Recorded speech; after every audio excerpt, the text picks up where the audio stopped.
আজকে কই পাইছি, কানুস পাইছি, ট্যাংরা পাইছি, বুয়াল পাইছি, হাইতান মাছ পাইছি, পুঁটি মাছ পাইছি, সব ধরনের যে বিলে মাছ যে সব কোয়ালিটি হয় সব মাছই পাইছি। জি, আপনার নাম বলুন। আমার নাম মোহাম্মদ সাদ্দাম বিশ্বাস, বাসা ছোট চৌগ্রাম। কি করেন আপনি?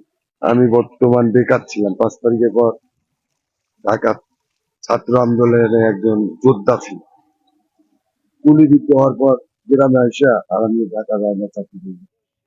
তারপর রাজমিস্ত্রি কাজ করি, বেকারত্ব মানে একদিন হয় একদিন হয় না। তারপরে একটা চিন্তা ভাবনা করলাম যে খাড়ি যদি সবার কাছ থেকে কিনে আনি, একটা ব্যবসা করি, লাভবান হয়।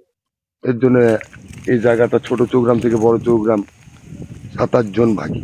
আমি আস্তে আস্তে 15-20 দিন তাদের বাড়ি যাই, ভালোভাবে জিজ্ঞাসাবাদ করি যে বিক্রি করবে নাকি। কারণ তারা যাদের জায়গা তারা বলে হ্যাঁ বিক্রি করবো। দাম দরে ভাবে দাম দর করে আনি। পুরাটা জায়গা 1,70,000 টাকা খরচ দিয়ে পুরাটা জায়গা সিস্টেম আমার 3 লাখ 3.5 লাখ টাকা মতন খরচ হবে। মাছ আপনাদের দুয়ায় আল্লাহর দয়ায় আমি ভালোই পাচ্ছি। এর মধ্যে আমার একটা দুর্ঘটনায় বানা দিয়ে আটকানো আসলে পরে ভাঙিয়ে গেছে, অনেক টাকা ক্ষতি। তারপরে আপনাদের দুয়ার আল্লাহ পাক অসীম কৃপায় আমি ভালো মাছ পাচ্ছি। বোয়াল মাছ, ছাজান মাছ, কানুস মাছ, সব ধরনের মাছ পাচ্ছি। আজকে কি মাছ খান?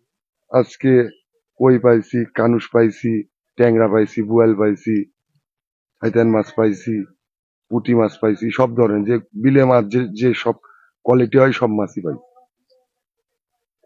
তাও আনুমানিক আজ কত টাকার মাছ খাইছেন? আজকে আমি 29,000 টাকা দিই। কেজি?